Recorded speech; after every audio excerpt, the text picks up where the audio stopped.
To Democracy Now!, democracynow.org, The War and Peace Report. I'm Amy Goodman. On Wednesday, only hours before the Trump administration's new travel ban was set to go into effect, a federal judge in Hawaii issued a nationwide halt to the executive order, which would have temporarily suspended refugees and people from 6 majority Muslim nations from entering the United States. This morning, a federal judge in Maryland also blocked part of the travel ban, dealing a second legal blow to the Trump executive order. On Wednesday, Hawaii Attorney General Doug Chin celebrated the ruling by Hawaiian federal judge Derek Watson.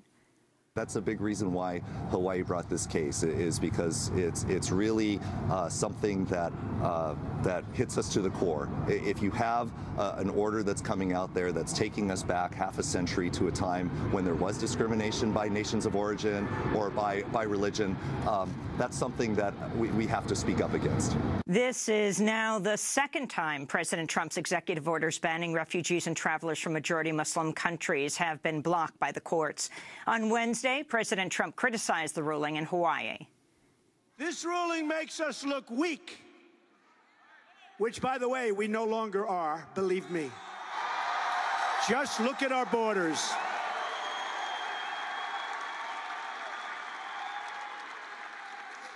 We're going to fight this terrible ruling. We're going to take our case as far as it needs to go, including all the way up to the Supreme Court. We'll have more on Trump's blocked travel ban after headlines. President Trump is set to send his proposed budget to Congress today. The budget calls for an unprecedented $54 billion increase in military spending, as well as a $2.8 billion increase in funding for Homeland Security, largely to pay for Trump's expanded border wall and the hiring of 1,500 new Border Patrol and ICE agents. The budget slashes funding for the Environmental Protection Agency by 31%, funding for the State Department by 28%. It also proposes cutting billions in funding for the Department of Housing and Urban Development and Health and Human Services. The Education Department would see $9 billion cut from its budget, even as so-called school choice programs would receive $1.4 billion more in funding. Trump's Education Secretary Betsy DeVos has been a major backer of such programs, which include vouchers for private and religious schools that divert public funding out of the public school system. Trump's budget also proposes entirely eliminating funding for the Corporation for Public Broadcasting, which supports public radio and television stations nationwide, the National Endowment for the Humanities, the National Endowment for the Arts, and the Legal Services Corporation, which funds free legal and aid nationwide. The proposed budget is expected to face fierce opposition in Congress. Meanwhile, on Wednesday, House Speaker Paul Ryan admitted the Republican plan to repeal and replace the Affordable Care Act will have to be changed if it's to pass the House. The plan has been losing support since the Congressional Budget Office released a report Monday saying 24 million Americans will lose their insurance under the plan within 10 years. On Capitol Hill Wednesday, top Republicans rejected President Trump's unsubstantiated claims that President Obama ordered the wiretapping of Trump's phones during the 2016 presidential campaign. House Intelligence Committee Chair Devin Nunes said he does not think Obama tapped Trump's phones. Attorney General Jeff Sessions said he's not provided any evidence to Trump that would substantiate the president's claims. Senate Judiciary Chair Charles Grassley and South Carolina Senator Lindsey Graham, both Republicans, both threatened to block Trump's nomination of Rod Rosenstein for Deputy Attorney General unless the FBI answers lawmakers' questions about the wiretap claims.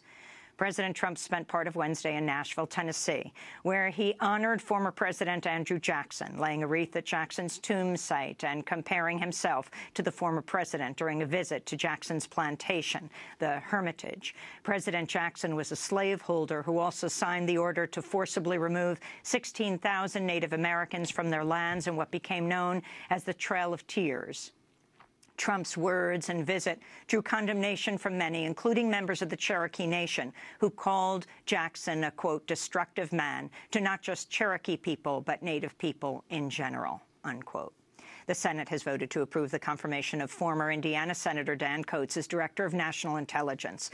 In 2003, Coats served as U.S. ambassador to Germany, where he pressured the German government not to oppose President George W. Bush's invasion of Iraq.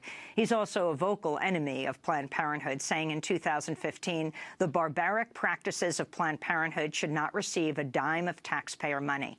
Meanwhile, former Goldman Sachs executive Dina Powell has been promoted to Deputy National Security Advisor. She's one of more than a half-dozen people tied to Goldman Sachs who've been tapped for top positions in Trump's administration.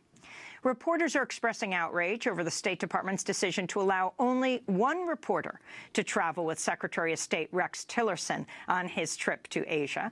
The only reporter who is allowed to travel with Tillerson is Erin McPike of the conservative news outlet The Independent Journal Review, which was founded by two Republican political consultants. McPike has only been working for the outlet for a few weeks. She doesn't typically even cover the State Department. The Justice Department has announced the indictments of 2 Russian spies and 2 hackers over the 2014 hacking of 500 million Yahoo accounts. It's the first time U.S. criminal cyber charges have been brought against Russian officials. In the Netherlands, Prime Minister Mark Rutte fought off a challenge from the xenophobic far-right-wing politician Geert Wilders in a closely watched election Wednesday.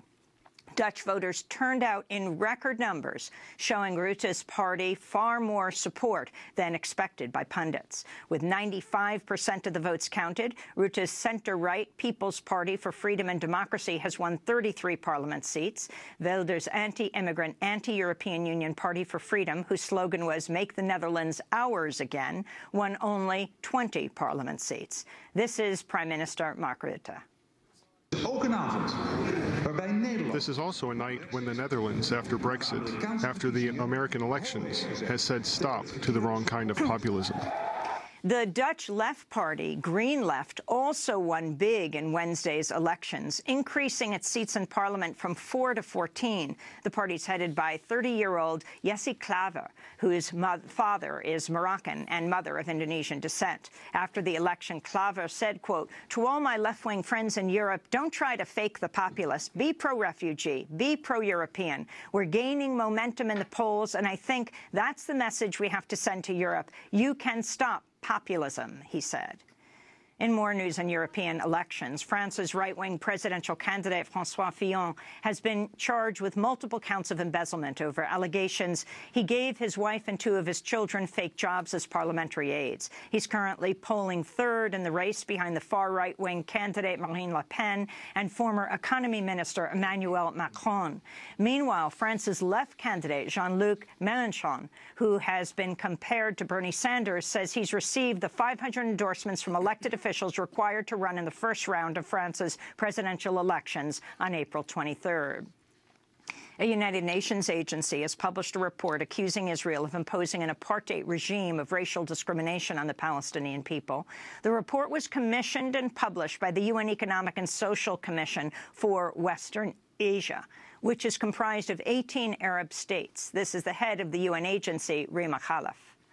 The importance of this report is not only because it is the first of its kind, one that is published by one of the United Nations bodies that clearly and frankly concludes that Israel is a racist state that has established an apartheid system that persecutes the Palestinian people, but also it sheds light on the essence of the Palestinian cause and the conditions needed for accomplishing peace. In response, Israel's UN ambassador, Danny Danon, said, quote, "The attempt to smear and falsely label the only true democracy in the Middle East by creating a false analogy is despicable and constitutes a blatant lie," unquote. Meanwhile, the Palestinian novelist Khalida Gosha has been released after Israeli forces raided her home in East Jerusalem and subjected her to hours of detention and questioning on Saturday.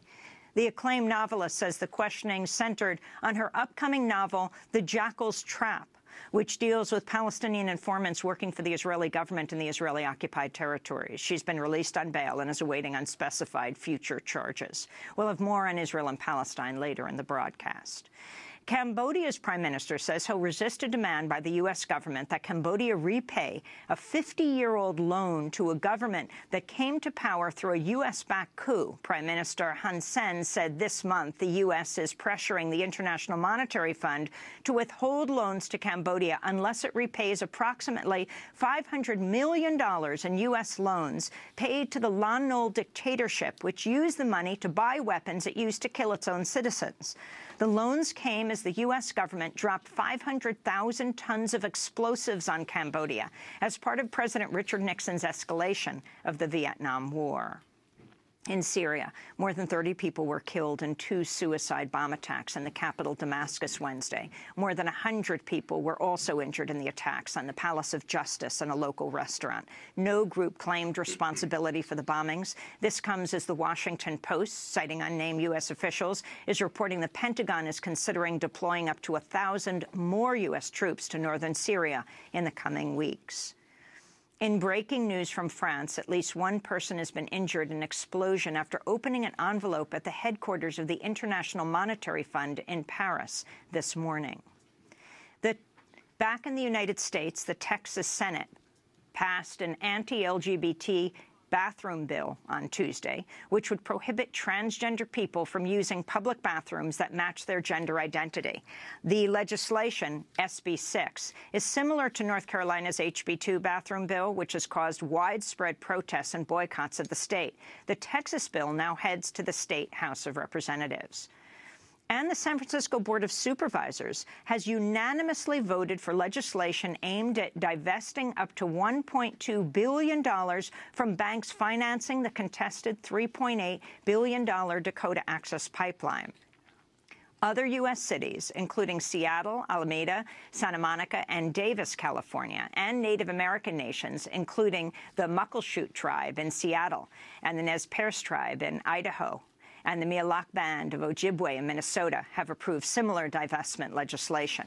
A $70 billion pension fund owned by Norway's public sector employee unions has also announced it'll divest from its shares in the Dakota Access-linked companies, Energy Transfer Partners, Phillips 66, Enbridge, and Marathon, citing, quote, an unacceptable risk of contributing to serious or systemic human rights violations, unquote.